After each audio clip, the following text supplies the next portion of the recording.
Hi guys, cô chào các em nha. Now I'm going to guide you how to review, how to pronounce all the vocabulary in Unit 1, Leisure Activities. Bây giờ là sẽ hướng dẫn các em ôn tập lại và phát âm lại toàn bộ những cái từ vựng ở Unit 1 chủ đề các hoạt động giải trí. Now, listen and repeat after me. Các em lắng nghe thật kỹ và nhắc lại theo cô nha. Ready? Okay, go. Adore, adore, adore, adore, addicted, addicted, addicted, addicted, addicted, addicted, addicted. Sau addicted thì chúng ta sẽ có giới từ to các em nha. Addicted to là nghiện ngập cái gì đó. I am addicted to computer games. Tôi rất là mê, rất là nghiện trò chơi điện tử. Beach game, beach game, beach game. Bracelet. Từ này có 2 âm tiết thôi các em nha. Bracelet, bracelet, bracelet. Từ này là một từ khá là dài với 4 âm tiết.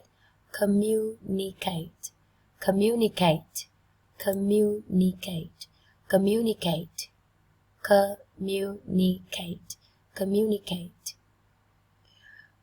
Communicate là động từ các bạn nhé. Còn danh từ của communicate, giao tiếp là sự giao tiếp là communication,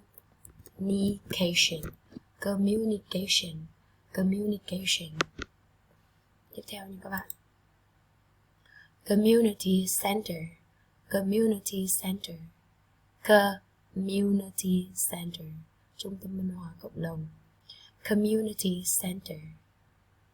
Craft, craft, craft, craft. Next one, craft gate, craft gate, craft gate. Cultural event, cultural event, cultural event. Cultural. Chữ này chữ từ nhưng các em đọc thành âm trở. Các em nhìn phiên âm quốc tế nhé, âm trở. Cultural event, cultural event. Detest, detest, detest. Trọng âm dâm tiết thứ 2 các em nha. Detest, ghét, căm ghét, ghét cay, ghét đắng cái gì đó, các bạn sẽ dùng cái từ detest. DIY, đối tự làm, chính là viết tắt của 3 từ do it yourself. Don't mind, don't mind, don't mind, don't mind. Hang out, hang out, hang out, hang out. Hooked, hooked. Cái đuôi ed ở đây các bạn đọc thành âm tờ cho cô nhé. Âm t. Hooked, hooked. Cực kỳ mê thích cái gì đó. Hooked.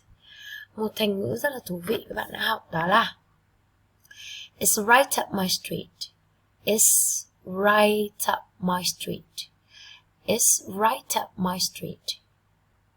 Good. Tốt. Các bạn đọc lại nhé. Good. Join. Join. Good. Ledger. Ledger. Ledger. Ledger. Tiếp theo nào. Leisure activity. Leisure activity. Leisure activity. Leisure time. Leisure time. Leisure time. Good. Netlingo. Netlingo. Netlingo. People watching. People watching. Nhân tiện các em có thể liếc lại nghĩa của các cụm từ hoặc các từ mà các em đã học nhé. Bởi vì các bạn chắc chắn là các bạn học rất nhiều từ vựng và cái việc quên từ vựng là rất là bình thường. Cho nên chính vì vậy mà cô giáo ghi âm lại như thế này vừa giúp các bạn nhớ được cách phát âm và vừa giúp các bạn ôn tập lại nghĩa của các từ luôn nha. Relax. Relax. Trọng âm dâm tiết thứ 2 các em nha. Relax. Relax. Satisfied. Satisfied. Satisfied. Satisfied. Satisfied. Good. socialize, socialize, trọng âm dâm tiết đầu tiên. Socialize, socialize. Cái đuôi S của từ này ấy, các bạn đọc thành âm Z. Socialize. Weird, weird, weird. Tính từ kỳ cục, nó không giống bình thường lắm, hơi khác người ta sẽ dùng từ weird, weird, weird. Window shopping. Hoạt động này cô cực kỳ thích làm. Window shopping, window shopping. Các bạn trọng âm đều dâm tiết đầu tiên hết nhỉ. Window shopping, window shopping. Và từ này cực kỳ mới với các bạn này. Và nhớ nhé, chữ tờ ở đây nó là âm trở.